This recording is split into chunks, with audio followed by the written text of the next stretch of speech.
Voilà, test, ça fonctionne. Voilà, donc bonjour à tous, désolé pour ce petit contretemps, j'avais un petit problème de micro. Donc bienvenue à tous, Vincent Gann cet après-midi pour le point de marché Wall Street sur...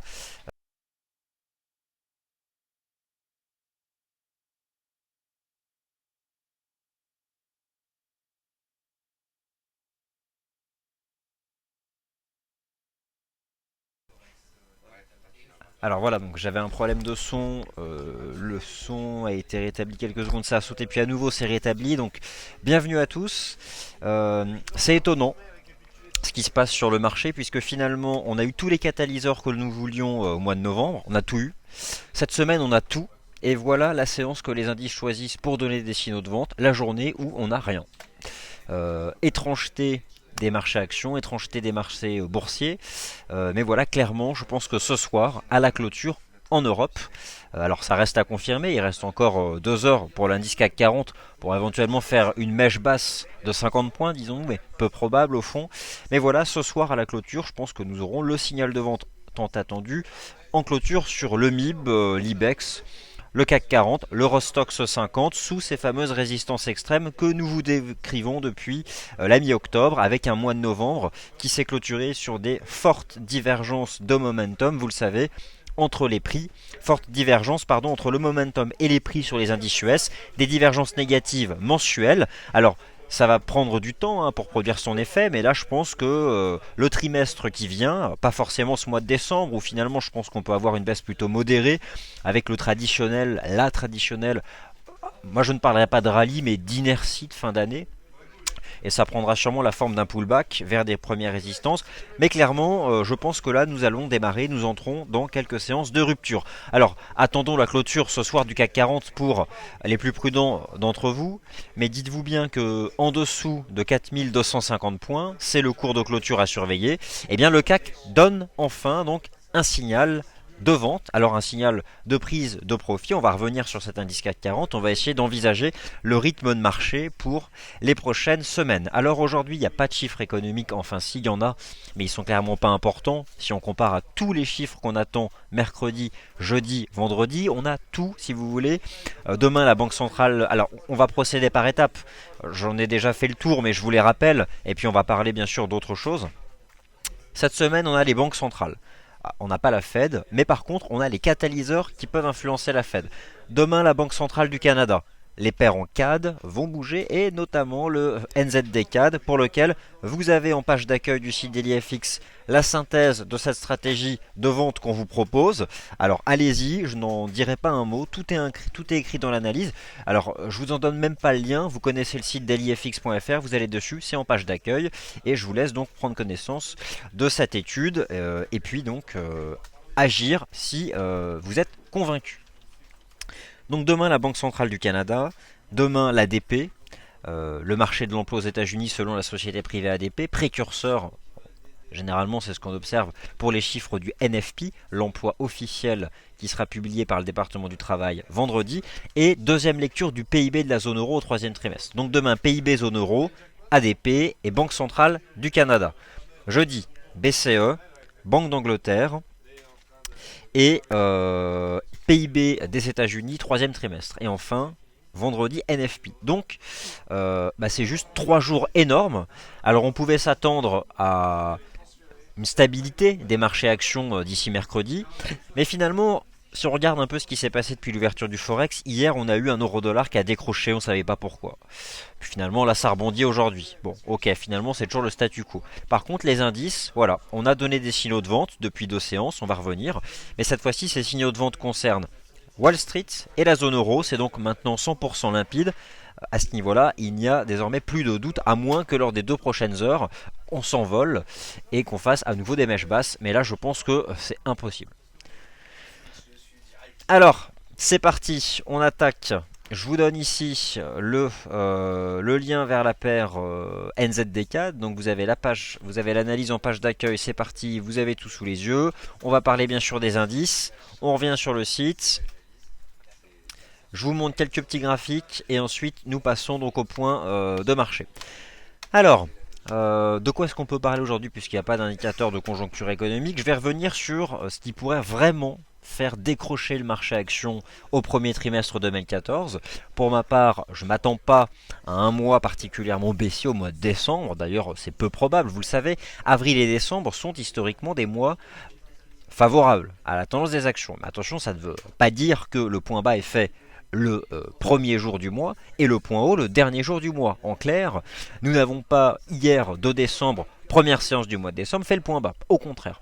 Par contre, ce qu'on observe souvent en effet, c'est que dans les 10 dernières séances, c'est les fêtes de fin d'année, les mains fortes quittent le marché et finalement là on a un rebond du marché, espèce d'optimisme ambiant, mais accompagné, soutenu par des mains faibles, peu de volume et finalement avec aucune incidence sur le plan technique. Il en est tout autre bien sûr du mois de janvier.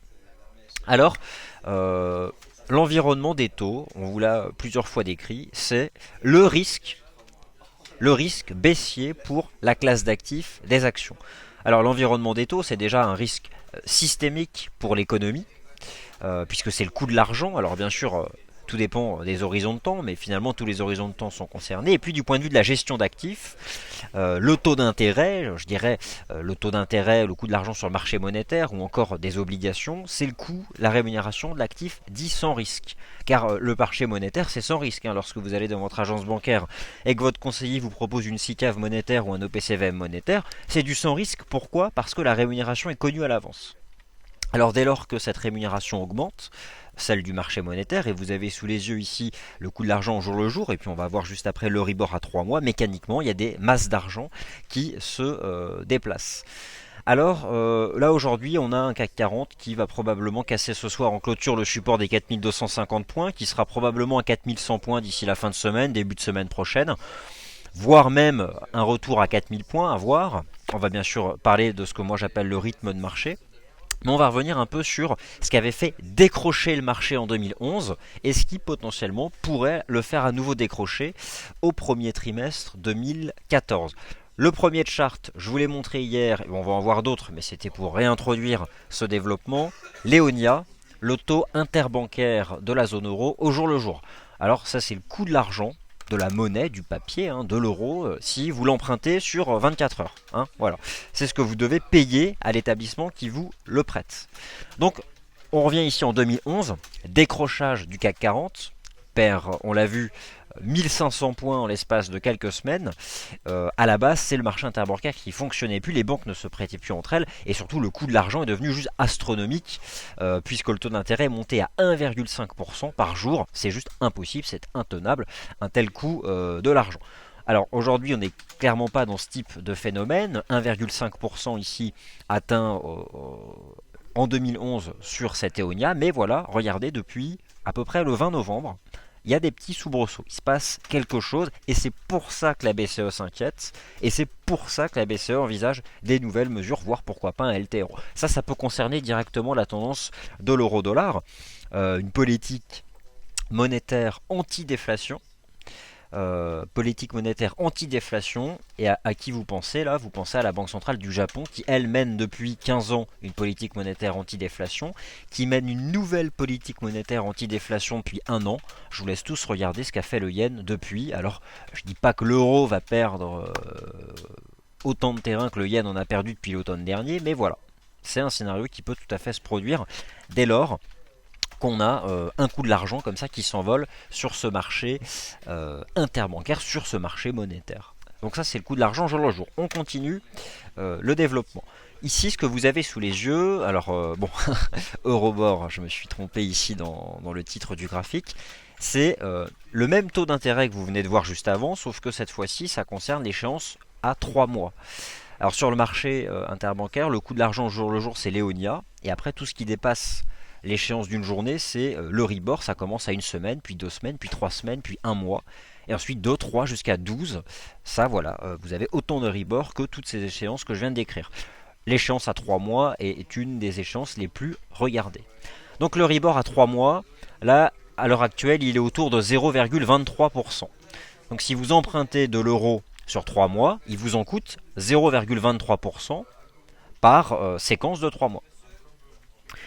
Alors, 0,23, qu'est-ce que ça représente? Est-ce que c'est insurmontable pour les banques, pour les agents économiques, pour les entreprises, d'emprunter de l'argent à 3 mois sur cet horizon de temps? Non, c'est pas insurmontable. En 2011, lorsque ce marché a cessé de fonctionner et que les marchés actions ont coulé, l'Euribor 3 mois est monté à 1,50%. Là, il est à 0,23. Par contre, regardez ce qui se passe depuis mi-novembre. On a gagné, on est passé de 0,21 à 0,23. Alors, bien sûr, il n'y a pas d'envolée, mais voilà, il y a quelque chose là qui a commencé à se passer vers le 20 novembre, au même moment où ces indices plafonnaient. Alors, moi, je vous montre simplement ces graphiques parce que si le marché action européen doit décrocher, ça viendra des taux d'intérêt à court terme en Europe. En fait, mon opinion, c'est que, vous le savez, on considère chez DailyFX que le tapering, la réduction du QI3, est susceptible de faire baisser le marché action, et ça, on va l'illustrer plein de fois. Concrètement, retenez qu'il y a une corrélation proche de 90, de 0,9 entre la hausse du S&P 500 et le QI3. Donc mécaniquement, si le QI3 ralentit, on a une tendance haussière des marchés actions européens, américains qui est remis en cause. Mais ça va pas forcément déclencher quelque chose d'hyper violent non plus. Par contre, un coût de l'argent qui s'envolerait sur le marché monétaire européen, là par contre ce serait catastrophique. C'est ce qui avait amené la Banque Centrale Européenne en décembre 2011 et en février 2012 à lancer des programmes dits LTRO. Un troisième programme, pourquoi pas. En tout cas, n'oubliez pas de surveiller cet environnement des taux à court terme au sein de la zone euro. La Banque Centrale Européenne, la Réserve Fédérale des États-Unis, la BCE s'exprime jeudi. Je vais prendre le temps d'ici jeudi de vous préparer quelque chose de synthétique sur justement toutes les perspectives possibles de politique monétaire pour la Banque Centrale Européenne et la Fed. N'oubliez pas que la Banque Centrale Européenne n'a pas épuisé ses outils monétaires conventionnels, à savoir le cycle des taux d'intérêt directeurs, qui peuvent encore rejoindre le niveau de 0%, voire des taux négatifs. Alors là, je vous parle du taux de dépôt, qui est un des 3 taux directeurs. La Fed, elle, est déjà passée depuis plusieurs années maintenant à des mesures non conventionnelles. Autant dire que les mesures classiques, elle les a épuisées assez largement. La BCE commence à peine, depuis décembre 2011, à envisager des mesures non conventionnelles. Alors toujours sur les taux, et là par contre, pas d'inquiétude, je vous remontre à nouveau ce chart des taux longs au sein de la zone euro, puisqu'en 2011, il y a eu un double problème. C'est le marché monétaire qui a cessé de fonctionner, avec une envolée du coût de l'argent à court terme. Concrètement, les entreprises étaient dans l'incapacité d'aller se financer, donc ça, le fonctionnement courant, je parle du fonctionnement courant d'une boîte, était devenu impossible par rapport à ce coût de l'argent. Et maintenant, si on parle des États, parce que les États empruntent aussi, et ils n'ont jamais autant emprunté, puisque la dette publique atteint des records exprimés en pourcentage du PIB. En 2011, il y avait eu à la fois une envolée des taux longs et une envolée des taux courts. C'est cette double envolée, c'est cette forte hausse de la courbe des taux sur toutes les parties, la partie courte, la partie longue, cette conjugaison qui a créé le crack que nous avons eu en 2011 sur l'indice CAC 40. Alors là, nous ne sommes pas là puisque les taux longs européens restent très bas. Donc il n'y a pas de danger en fait sur les taux longs européens à 10 ans. Par contre, sur les taux courts, il y a... Je ne sais pas ce qui se passe concrètement, mais à la base, c'est juste un problème de confiance. Rien n'empêche les banques de se prêter entre elles. Il n'y a pas de blocage, si vous voulez, informatique ou physique ou rien n'empêche. Le marché monétaire, rien ne peut le contraindre, sauf la confiance. Ce sont des agents, des acteurs, qui décident de moins se prêter. La liquidité devenant rare, le coût augmente. Et plus le coût augmente, plus des participants de marché ne peuvent plus survivre dans cet environnement-là. Alors par contre, là, on a regardé les taux longs européens. A priori, il n'y a pas de risque sur ce point de vue-là. Enfin, en tout cas, la Grèce, c'est encore autre chose. Adriane me disait encore tout à l'heure que le taux de déflation en Grèce avait atteint 2,5%. Il paraît même que la Grèce, vous savez, vous connaissez les indices MSCI. La Grèce a quitté le MSCI des pays développés. Hein, il y a quand même actuellement un pays de la zone euro qui appartient à la liste des pays émergents. Bref. Bon, la Grèce, c'est un autre sujet. Là, ce que je vous remontre, puisqu'on a parlé beaucoup là des taux d'intérêt européens, ce sont les taux d'intérêt américains, vous le connaissez, on revient régulièrement dessus. Je vous rappelle qu'il est disponible sous MarketScope, votre plateforme FXM, et tout à l'heure à 18h d'ailleurs, Adriane va vous montrer comment ajouter ce type d'indicateur à votre plateforme en utilisant l'application Yahoo Finance, tout vous sera expliqué tout à l'heure. Mais par contre, ce que vous constatez, c'est que depuis le printemps dernier, ce taux long américain est passé de 1,50 à près de 3%, et là il se situe à 2,80. Alors, on ne serait pas forcément inquiet de cette envolée des taux longs US. Alors, la question qu'on se pose, est-ce que c'est dangereux? Alors là, vous pouvez, j'imagine, déjà avoir plusieurs questions en tête. Ah, vous pouvez dire par exemple, mais en 2005, ces taux longs US ils étaient à 5%, et puis en 99 ils étaient à 7%, alors 3% on s'en fiche. Au fond, c'est pas pénalisant. Sauf que non, à l'époque, la dette publique américaine ne représentait pas ce qu'elle représente aujourd'hui, et c'est même en relatif, en pourcentage du PIB américain. Et la nécessité pour le gouvernement américain d'accroître ses dépenses sociales n'était pas aussi importante qu'à l'heure actuelle. Donc, aujourd'hui, un État fédéral américain qui ferait face à un coût de la dette de 5% sur ce papier à 10 ans, je pense que ça créerait clairement un problème pour l'économie US. En tout cas, regardez comment résonne le marché. On parle de tapering depuis le printemps dernier. Rappelez-vous, dans le tapering, il y a la Fed qui rachète 45 milliards d'obligations du Trésor américain. On parle de réduction de ces achats d'obligations du Trésor depuis le printemps dernier, et on voit que le marché a confiance. On voit que le marché fait confiance à l'économie US. Entre-temps, le rendement a gagné 100 points de base. 100 points de base, alors qu'on ne fait qu'évoquer la baisse des achats de la Fed. Alors imaginez seulement le jour où ces achats, cette baisse des achats sera effective. Ça peut être le 18 décembre prochain, prochaine réunion du FOMC, ou le 29 janvier. Bref, je ne sais absolument pas ce qui va se passer sur ces taux d'intérêt, mais je sais par contre le mal qu'une hausse de tous ces taux peut provoquer sur le marché action. Alors voilà, je voulais introduire ce point de marché Wall Street par l'ensemble de ces graphiques, puisque là, on ne va pas suivre de statistiques particulières aujourd'hui. On va revenir maintenant sur le site et on va parler concrètement des indices européens, américains, du CAC 40. Et voilà, concrètement, où va le CAC? Alors, est-ce que le CAC va à 3800 points fin décembre? La réponse est non. Est-ce que le CAC peut aller chercher 4000 points avant fin décembre? Oui. Est-ce que le CAC va clôturer au plus bas fin décembre? Non. Non, parce que pour avoir étudié les mois de décembre des années précédentes, il y a en effet régulièrement à la fin du mois cette fameuse inertie positive.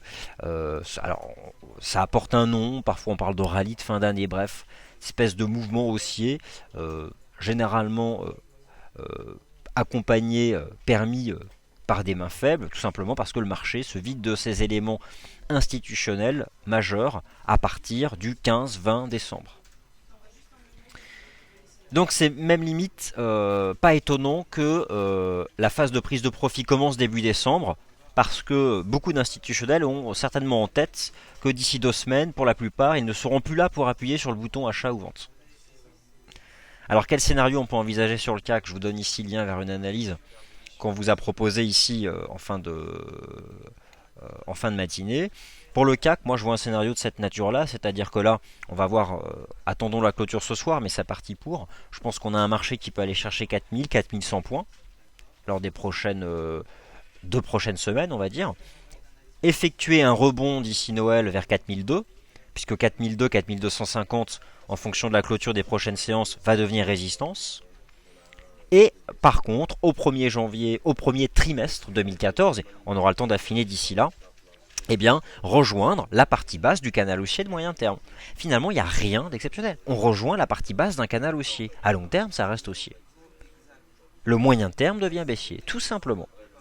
Et un cycle haussier de long terme, c'est une succession de phases haussières de moyen terme et de phases baissières de moyen terme. Et parfois des phases plates. Les phases plates sont souvent des transitions. Bon, eh bien, nous avons une phase latérale depuis mi-octobre. Cette phase latérale, elle a pris la forme de quoi? D'un diamant, d'un rectangle, peu importe la phase qu'a pris la tête qu'a pris cette phase. Je vous montre les deux lectures. Là, je m'adresse aux adeptes des cours de clôture, adeptes de la théorie pure analyse technique. Vous avez sous les yeux le CAC en cours de clôture journalier. Si ce soir vous constatez une clôture sous 4250, dans votre tête, signal de vente doit clignoter. C'est une rupture de marché, une rupture chartiste, une rupture psychologique. Ça fait 6 semaines qu'on est enfermé là-dedans. Ça fait longtemps qu'on n'a pas vu une séance comme ça sur le CAC. À moins d'une grosse mèche basse là de 50 points. Alors ça, c'est possible, hein, on ne sait pas ce qui va se passer. Hein. Mais en tout cas, là, on est vraiment parti pour donner un signal de vente pour ceux qui défendent cette lecture donc en rectangle. Et puis, alors le fameux diamant, alors diamant ou pas diamant, peu importe, mais c'est une structure latérale. De la même façon, à moins d'avoir une mèche basse, si on clôture au niveau actuel des cours, on donnera le signal de vente. Alors maintenant, où est-ce que peut aller le CAC 40 en termes de rythme de marché? Juste avant ça, je vous remontre ce que je crains pour le premier trimestre 2014. Ce sont les indices US. Où va aller le dos? Pour ma part, je vois clairement un dos revenir à 14 000, voire même 13 000 points, premier trimestre 2014. On perd donc 3 000 d'ici là. Au mois de décembre, il peut aller chercher les 15 003, 15 002. Ça, c'est pas si éloigné du niveau actuel des cours. Non, ce que vous avez sous les yeux, c'est du mensuel. C'est énorme. Des cours de clôture en plus. Là, clairement, moi, ce graphique, je le trouve assez effrayant. Alors, on n'en est pas là. Hein. Attendons de voir des divergences négatives potentielles. Elles doivent être confirmées, puisque par nature, elles sont potentielles. Mais depuis fin novembre, il y en a une. Hein, comme on a eu ici en 2007. Il faut attendre le mois prochain, donc fin décembre, pour voir hein, si elle se confirme. Mais je dirais limite peu importe. Là on est dans la prévision de long terme. Là pour l'instant nous la prévision de long terme, quelques mois, années, là pour les prochaines semaines ça ne nous intéresse pas. Mais disons que qu'est-ce qui pourrait faire que nous rentrions sur le CAC dans une phase comme on a eu entre 2000 et 2001 sur le dos pardon, ou entre 2007 et 2009, c'est les taux. Et là quel taux? Les taux longs américains.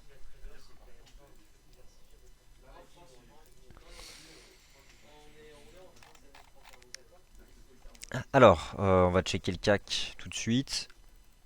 Donc là, cette fois-ci, vous l'avez en temps réel. Alors, vous voyez tout de suite la rupture par rapport aux séances précédentes. Hein. Général, ça fait longtemps qu'on n'a pas eu un espèce de grand chandelier comme ça, espèce de marabouzou qui tient comme ça. Généralement, on faisait des mèches et hop, ça repartait tout de suite. Là, on a un bon corps rouge, bien massif. Ça n'a pas l'air de vouloir mêcher. Et il n'y a pas de catalyseur aujourd'hui. Donc, le marché a bien choisi son jour. Bon.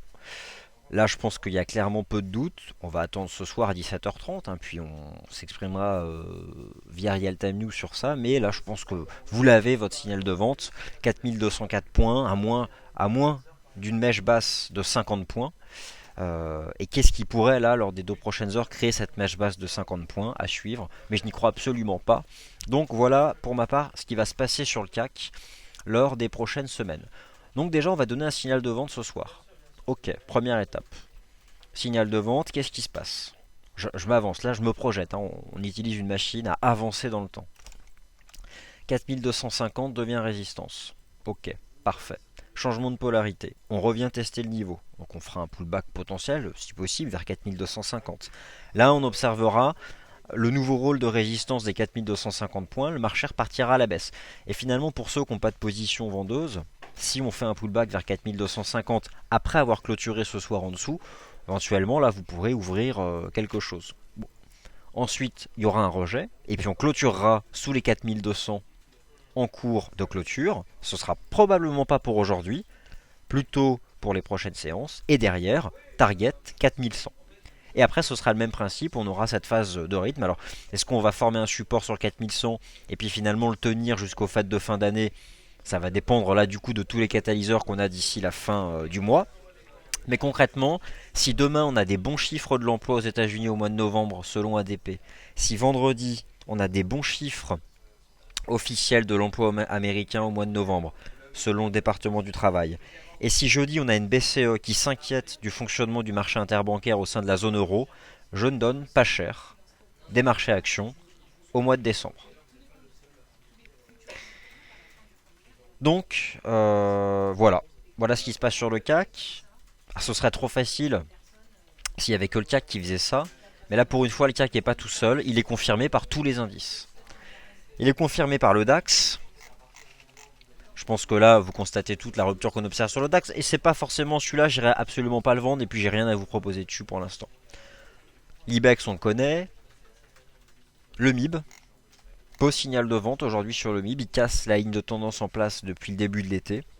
après l'avoir tenu régulièrement par des mèches basses de marché ici entre le 20 novembre et la fin du mois de novembre. Aujourd'hui, on a le signal de vente sur le MIB avec une nouvelle résistance alors qu'il s'est formé vers les 18 000. Alors ça va faire quoi, 18 700 points. 18 700 points qui fait office de résistance. En tout cas, voilà. Bon, on a une espèce de convergence en Europe. Limite, j'ai envie de dire, le MIB, l'IBEX, on s'en fiche un peu. Le seul indice que les investisseurs internationaux regardent, c'est l'Eurostoxx 50. Et lui, c'était juste parfait. La zone de résistance extrême des 3075-3100 points. Alors, elle n'est pas tracée ici en hasard sur le graphique, hein. Prenez 5 ans d'historique de cours, vous allez voir ce que c'est, 3100 points. C'est tous les plus hauts, la résistance horizontale parfaite, majeure, depuis 2009. On a tenté une incursion ici d'ailleurs fin novembre, on était ensemble en salle de trading, je vous invite à vendre. Je ne sais pas si vous avez fait quelque chose à ce moment-là. En tout cas, il y a le rejet. Il n'y a pas qu'assez de support, l'Eurostoxx 50. Un peu plus fort là que le CAC. Faudrait vraiment lui casser les 3000 points. En cas de cassure des 3000 points, on aura un vrai signal de vente. Mais bon, clairement, le fait déjà d'avoir franchi ici 3075 et de les réintégrer et d'échouer à nouveau sous les 3100 points, c'est clairement négatif pour cet indice Eurostoxx 50. Mais ce serait trop facile s'il n'y avait que les indices européens qui donnaient des signaux de vente. Laissez-moi vous présenter le S&P 500 et le signal qui a été donné hier. Rupture de l'oblique haussière en place depuis le 10 octobre. Signal de vente donné donc sur le S&P 500 après les divergences négatives de momentum potentiel mensuel fortes sur S&P 500 et Dow Jones enregistrées fin novembre.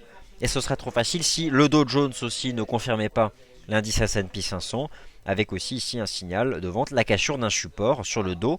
Alors le dos teste aujourd'hui le support ici des 15 970 points. Alors le cours de clôture c'était exactement 15 970 points. À voir ce soir. La clôture d'ailleurs ce soir à Wall Street c'est importante. Mais voilà, il faut surveiller donc le support à 15 970 points. Alors moi j'avais une vieille vente que j'avais ouverte sur le S&P 500 à 1803 points. J'ai rabaissé le stop au-dessus des récentes mèches, donc à 1815 points maintenant. Clairement, là, ça doit y aller. De toute façon, c'est cette semaine. On a tous les catalyseurs pour. À partir, je dirais, à partir du vendredi 20 décembre, j'attends plus rien de significatif sur le marché. Donc, le mouvement principal va se développer lors des 3 prochaines semaines. Après, il se passera plus rien sur ce marché jusqu'au lundi 6 janvier.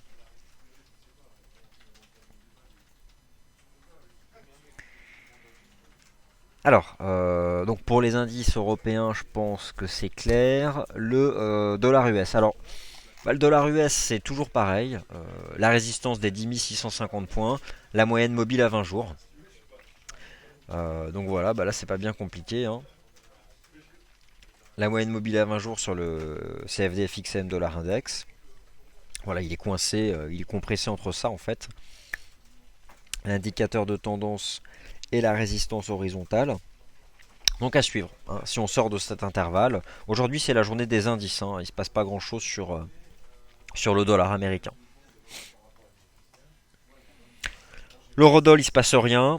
Je suis content d'être sorti de ma vente sur les recommandations de mes collègues, Nicolas notamment. Ils avaient souligné l'importance du support à 1,3545, il a tenu. Bon, il se passe toujours rien sur l'eurodoll, mais il est toujours sous 1,3640 en données hebdomadaires. Sous 1,3640 en données hebdomadaires, il faut vendre. Et si ce marché revient chercher les 1,3620, je revendrai.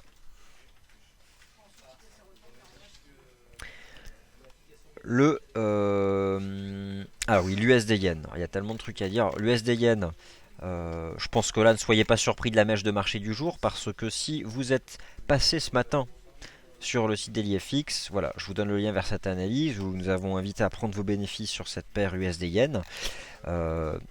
Les paires en Yen, pour la plupart, elles avaient franchi leur sommet de l'automne 2009. Euro Yen, GBP Yen, etc. Sauf qu'on a la paire USD Yen qui revient sous ses sommets du printemps dernier. Donc voilà, c'est une grosse résistance. Il faut prendre ses bénéfices. Après, voilà, c'est normal que là le marché corrige. Donc c'était normal de prendre ses bénéfices. Maintenant, est-ce que derrière c'est vraiment la fin de la hausse? Franchement, j'en sais rien, on verra. On peut très bien finir par briquer les 103, mais ce ne sera pas pour tout de suite. Et on reviendra d'abord chercher des niveaux de support. On peut parfaitement imaginer un retour sur les 100 yens. Ça ne me choquerait pas que cette paire-là perde 250 pips dans le cadre d'un mouvement de baisse des paires en yens à court terme. Et je vais vous montrer le yen index. Le yen index, il a aussi tout à fait, lui, la place d'effectuer un rebond vers ce support ici à 112,55. Donc, voilà. On a un yen qui, de manière absolue, va rebondir. Et en plus, ce n'est pas non plus étranger aux signaux de vente donnés sur les actifs risqués comme les indices. Avec un yen qui, à court terme, peut avoir en sa faveur son traditionnel aspect refuge. Donc, en fait, on a quand même un ensemble cohérent, beaucoup de choses se tiennent. Sur le dollar US, il ne se passe pas grand chose, donc mécaniquement sur la UD USD, il ne se passe rien. Si ce n'est que ce marché a formé un support. Alors un support parfois se forme lorsqu'une zone est testée à plusieurs reprises. Donc vous avez votre nouveau support sur la UD USD à 0,9055.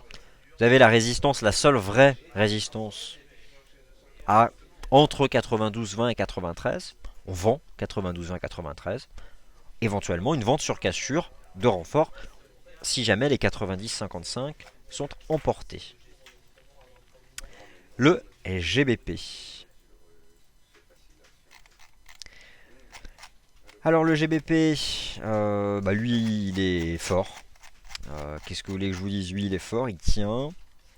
Mais j'estime toujours qu'on a... Alors ici vous avez le GBP index. Alors il me semble avoir l'autre fois, je vais voir où est-ce que ça en est, relevé une espèce de haut de canal sur le GBP index. Je vais voir où en sont les cours par rapport à ça.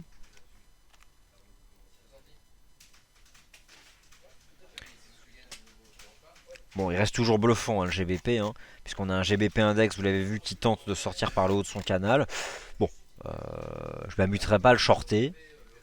Mais là, je pense que le GBP USD, il peut, de toute façon, pour aller plus haut, il faut déjà confirmer que 62,50 est désormais office de support. Bon, à voir, mais il est vrai que tant que 62,50 tient, on peut envisager, pourquoi pas, un GBP USD à 1,66 lors des prochaines semaines. En fait, bon, rappelez-vous, derrière les tendances des devises se trouvent les politiques monétaires comparatives, et pour être plus précis, se trouvent les cycles des taux d'intérêt à court terme d'une zone monétaire à l'autre. Les perspectives en Angleterre sont une hausse des taux sur le marché monétaire. C'est ce qui soutient, en plus de la macro britannique beaucoup plus solide que celle de la zone euro, ce GBP. Alors si le Deutsche Mark existait encore, il ferait certainement concurrence à la livre sterling. Mais voilà, le Deutsche Mark représente 30% de l'euro, et c'est ce qui permet à l'euro de rester à flot.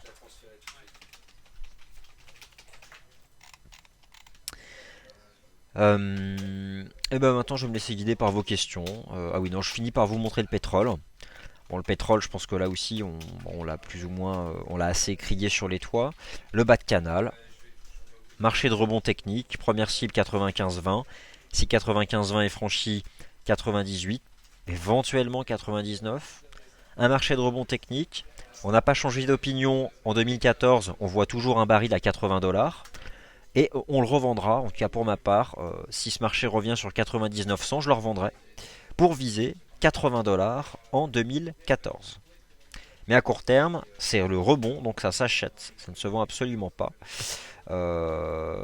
D'ailleurs en plus on a un beau retracement là, si vous reprenez toute la baisse depuis le printemps dernier, on a un 38,2, voilà, je pense qu'on peut parfaitement revenir sur les 99,100, et là je pense clairement qu'on pourra vous proposer à ce moment là des stratégies de vente.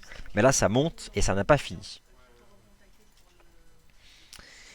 Alors je vais aller voir vos questions et commentaires. Alors là, vous avez une analyse qui est tombée sur le site. Par contre, ouais, il y a juste un petit souci. C'est ça. Voilà, vous avez une idée de trading qui est tombée sur le site. Ah bah voilà, donc c'est Adrian. Alors voilà, Adrian va me mâcher un peu le boulot.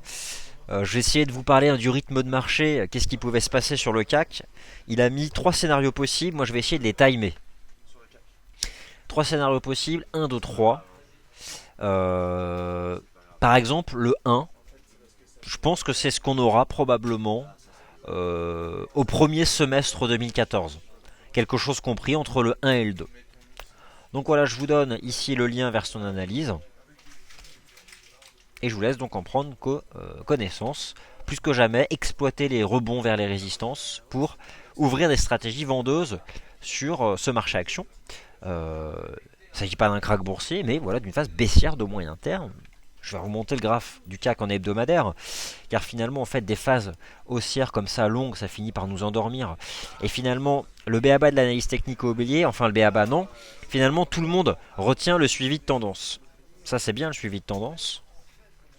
Mais lorsqu'on a une tendance haussière ou baissière d'ailleurs qui dure trop longtemps, on oublie deux autres concepts, les horizons de temps, le fait qu'un marché n'est jamais linéaire, et que même dans un marché haussier de long terme, comme on a sur le CAC depuis septembre 2012, il y a des phases de moyen terme. Et bien là, on va aller chercher le bas de canal, il est à 3850 points à l'heure actuelle. Et on ira courant premier trimestre 2014. Et le momentum, tendance et momentum. Les traders de tendance et les traders de momentum. Ils ne sont pas ennemis, enfin parfois ils s'opposent. Ils s'opposent souvent dans les phases de transition, car les traders de tendance disent c'est latéral, tendance précédente haussière, je paye. Parfois, traders de tendance et de momentum sont en accord. On a des phases latérales, pas de divergence, c'est une pause pour aller plus haut. Mais lorsqu'une phase latérale propose des divergences négatives d'indicateurs, là, traders de momentum et traders de tendance s'opposent. Et là, a priori, les traders de momentum sont sur le point d'avoir eu raison. Donc voilà, si on prend un peu plus de recul sur le CAC 40, ici vous êtes en données hebdomadaires, bon, rien d'alarmant, hein. Ici je vous parlais de 2011, rappelez-vous en 2011, avec l'envolée du coût de l'argent sur tous les horizons de temps en Europe, le coût de la dette publique, le coût de l'argent sur le marché monétaire, envolé sur des niveaux ingérables. Voilà quelle a été la conséquence sur le CAC. Il a perdu, bon, on en avait vu ça hier, 1300 points. On n'est pas du tout dans ce type de marché. Je n'annonce et je ne crois absolument pas à cette phase baissière, à moins que l'ensemble des taux d'intérêt que je vous invite à surveiller décolle. Mais si ce n'est pas le cas, on reste dans ce marché, en place depuis le lancement de la phase 3 du QI3, en septembre 2012. Et là, on a un marché de rebond, un marché de consolidation, qui peut, je pense, revenir sur les niveaux que je vous ai donc précisés tout à l'heure. Bien sûr, première étape, 17h30 tout à l'heure. Si là le marché nous fait une mèche basse de 60 points, eh bien écoutez, on n'aura pas changé. On sera toujours dans ce marché plat depuis la mi-octobre. Mais est-ce que là vraiment, vous croyez à 60 points de mèche basse du CAC 40 cet après-midi? Honnêtement, c'est mal parti.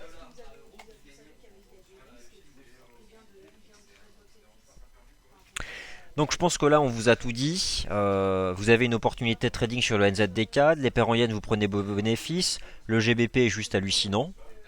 Les indices, bon, vous pouvez, alors pour les indices, pour ceux qui découvrent un peu nos services, vous allez dans indice boursier là. Non, même mieux que ça, vous allez en fait dans l'historique de nos analyses et vous avez plus ou moins tous les arguments qui sont répétés. Donc je vous redonne le lien vers cette page là. Allez, hop. Ah, demain, donc King Air me dit, demain il y a le PIB de l'Australie aussi, donc décidément il se passe pas mal de choses. Merci Lionel pour cette information sur l'échéance 1 an de l'Oribor. Les paires en yens, c'est prise de bénéfice. N'oubliez pas que le driver c'est l'USD yen. Si l'USD yen arrive sous sa résistance majeure, il y a peu de chances que les autres paires en yens aillent plus haut. Donc elles reviennent sur, je vais vous dire où est-ce que va l'euro yen.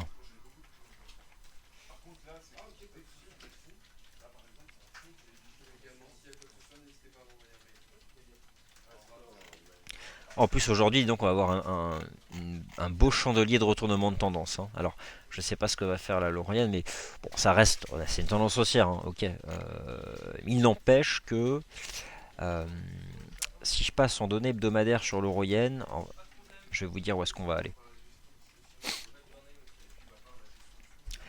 Non mais là il va se passer plein de choses, hein, de toute façon lors des prochaines séances. Bon, sur les indices, vous avez compris, on va, je pense, arrêter de répéter.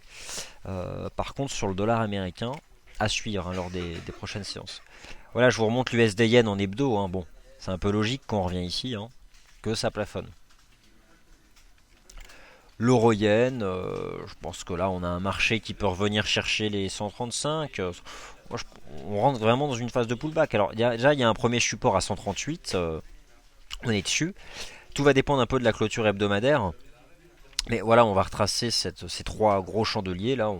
On va revenir sur 135, 136, 137. Enfin, ouais, voilà. 135, 60. Ah, le pétrole continue d'accélérer. Putain, c'est vraiment une bonne Alors, semaine, hein. hop, ouais, ça sent bon. Les indices qui se boitent, le pétrole qui monte, le NZD4 qui arrive sur le point de vente. Bon, le CAC ça va se calmer, hein, normalement. Ouais, On vendra sur rebond. c'est step by step. Et Le ben, baril, je vous mets le le baril en baril. direct, il atteint la première cible. Alors, voilà, Ouais, donc demain c'est l'OPEP, on pète voilà. 95 et on Bah, s'envole. voilà, tout à l'heure on a fait un jeu sur le CAC, on s'est projeté dans le futur. Je vous montre ce qui peut potentiellement se passer. C'est-à-dire que ça, demain, ça devient support. Donc, on a un marché qui va pouvoir, je pense, demain avec l'OPEP faire ça. Ensuite, un mouvement de retour. Alors, si vous n'êtes pas rentré, vous pourrez payer. Et ensuite, aller chercher 99-100. Moi, à 99-100, je vends. Est-ce que Nicolas Chéron coupera son long? À suivre. Mais moi, je vends 100 dollars. Euh, mais on n'y est pas encore. Mais je vends 100 dollars. De toute façon, d'ici fin décembre, on vous préparera nos prévisions trimestrielles. Ça va être des prévisions importantes, celles du premier trimestre 2014. On vous donnera tous nos objectifs sur les indices, sur les matières premières.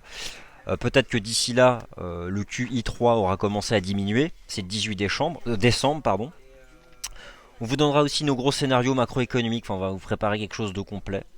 Voilà, au fur et à mesure de tous les catalyseurs et les informations dont on va prendre connaissance d'ici la fin du mois.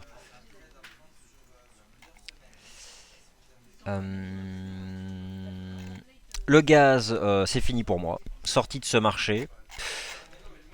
Bon, pas de réaction. C'était un scénario de Chartis, ça tient. C'est saisonnalité finalement qui est pas favorable à la baisse de ce marché.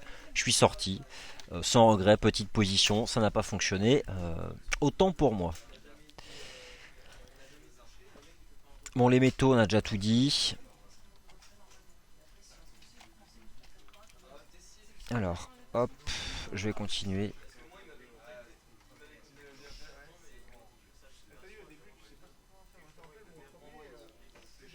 Bah, visiteur, bah, pourquoi les indices baissent précisément aujourd'hui?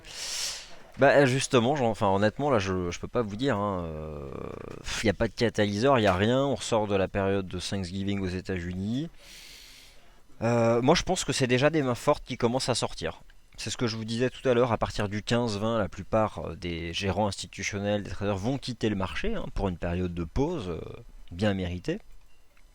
Donc, si à un moment ou à un autre, il faut prendre des bénéfices, ou si on craint que le tapering soit à l'origine d'une envolée des taux longs US et crée donc de la baisse pour les indices actions, étant donné qu'on est au plus haut, on était encore il y a deux séances au plus haut, S&P 500, 16 000, 1800 Dow Jones, non c'est le contraire, 1800 S&P 500, 16 000 Dow Jones, bref, on commence à prendre des bénéfices. Enfin, c'est un marché de prise de profit.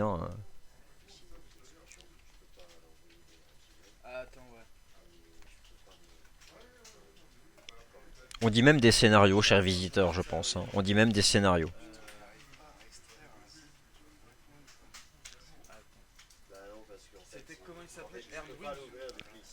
Possible, Panther, qu'on fasse une petite mèche comme ça. Ouais, le WTI, c'est parti.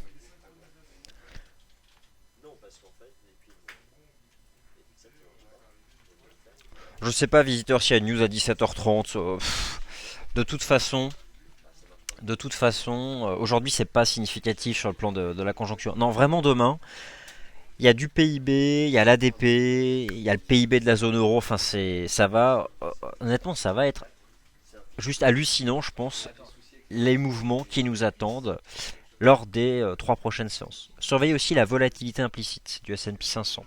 C'est un peu comme les taux à court terme au sein de la zone euro ou les taux longs US. Il y a des tensions, il y a des petites choses, il n'y a pas de signaux très négatifs, mais voilà, ça faisait partie un peu de toutes ces divergences avec des indices au plus haut et une vol implicite qui commence un peu à...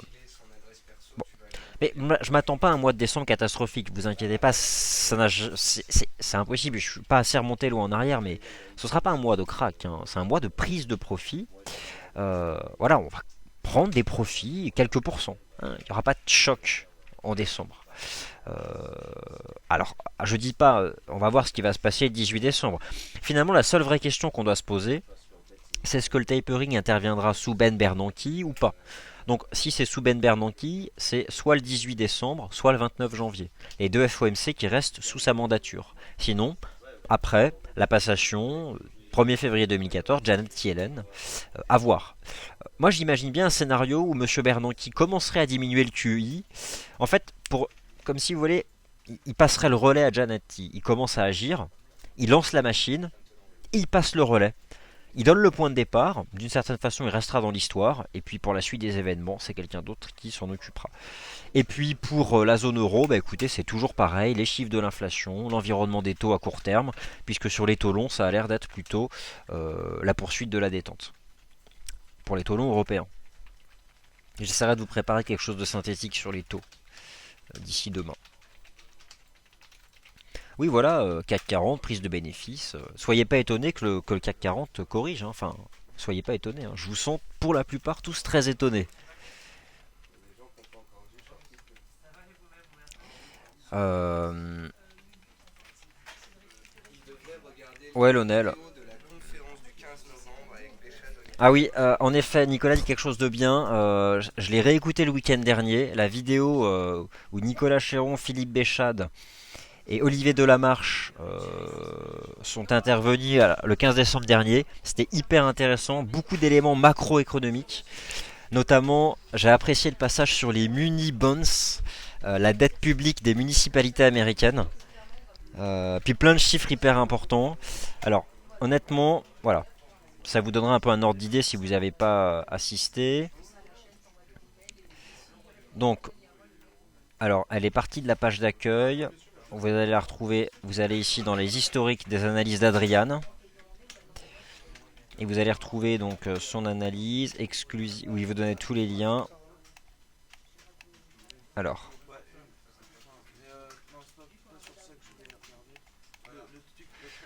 Alors à moins que ça ait été mis en alerte de marché, je vais essayer de vous retrouver ça. Exclusif, voilà. Ici vous avez tous les liens pour revivre les vidéos, visualiser notamment celle avec Nicolas Chéron, Philippe Béchade, Olivier Delamarche. Voilà, c'est vraiment de l'analyse macroéconomique.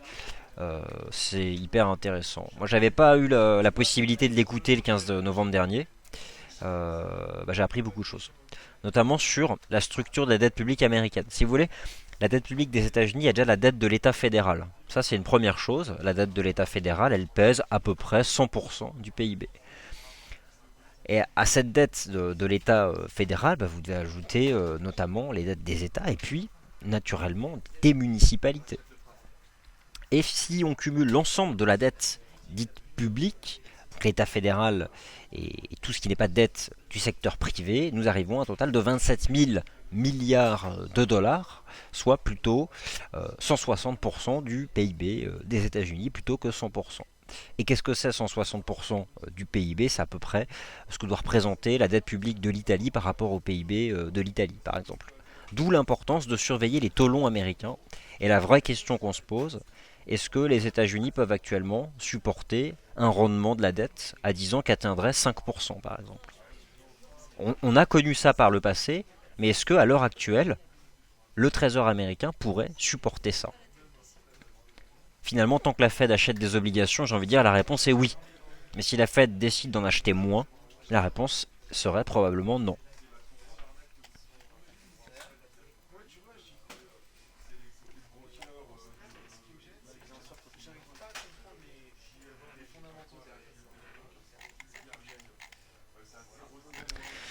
Alors, le GBP CHF, j'ai pas grand chose en fait. Alors, honnêtement, aller sur le forum, ça fait pas partie des pairs que je suis. On essaie vraiment de tout couvrir au maximum, mais c'est franchement vraiment pas évident de tout suivre. Euh, Moi, je jetais juste un œil au CHF index. Voilà, je vois surtout un franc suisse sous résistance. Je pense que le franc suisse peut baisser. Alors on peut imaginer à ce moment-là un GBP CHF qui ira en effet plus haut. Mais là honnêtement je vais vous dire des bêtises et j'ai pas envie de vous faire une analyse à l'arrache. Si vous avez éventuellement des questions sur des paires de devises sur lesquelles je m'exprime pas ou peu, Vous avez dans le forum une rubrique dans Demander aux analystes, Demander à Vincent Gann. N'hésitez pas à me poser des questions dedans. Je vais checker la file 2 à 3 fois par jour. Voilà, réponse assurée sous 24 heures pour la paire qui vous intéresse. Panther 670 dit 5%, les US sont morts, c'est possible, à suivre. Tout dépendra de ce que fera la Fed. Voilà. Bon, quant aux métaux précieux, poursuite de la tendance baissière en place depuis le 29 août, avec des ruptures de support qui produisent des bons effets de poursuite de la baisse. Je pense que là, l'once d'or va rejoindre 1180 à court terme. Voilà. Ok. Écoutez, pour ma part, c'est bon. Donc merci de votre attention. On se retrouve tout de suite sur le forum, sur Real Time News. Alors, prenez date par contre. Attendez, ne partez pas tout de suite. Attendez, je vous vois, vous partez déjà. À 18 h, Adrien vous retrouve. Il va vous expliquer comment ajouter les indices devises, comment ajouter le spread oscillator. Vous savez, tous ces indicateurs qu'on prend sur FX Code Base, qui est une base de données d'indicateurs, et que vous pouvez ajouter à votre plateforme. Par exemple, si vous voulez avoir les taux US, regardez, moi sur ma plateforme, j'ai les taux américains. Il vous expliquera comment les avoir et comment les ajouter et les regarder tous les jours sur votre plateforme. Donc rendez-vous à 18 h au même endroit pour cette formation. Voilà, j'espère que ça vous a plu et je vous retrouve donc demain pour une grosse journée sur le plan des catalyseurs macro. Bonne fin de journée.